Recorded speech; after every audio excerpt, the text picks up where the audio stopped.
Buongiorno e ben ritrovati con il TG Flash di New Sicilia. Di seguito i titoli più importanti della mattina.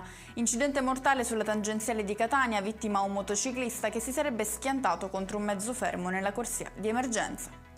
Chiesta la condanna all'ergastolo per Vincenzo Villani Conti, infermiere di 52 anni accusato dell'omicidio di 2 pazienti ricoverati all'ospedale Cannizzaro di Catania. Secondo l'accusa, l'imputato avrebbe somministrato alle vittime elevate dosi di sedativi.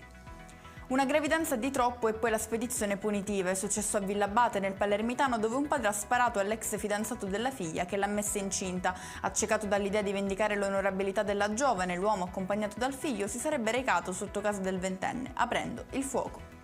Tentato omicidio a Marsala, nel Trapanese, finisce in manetta un 57enne per aver accoltellato padre e figlio vicino ad un'attività commerciale. Determinanti per l'identificazione dell'aggressore e il ritrovamento degli abiti sporchi di sangue corrispondenti a quelli inquadrati dalle telecamere.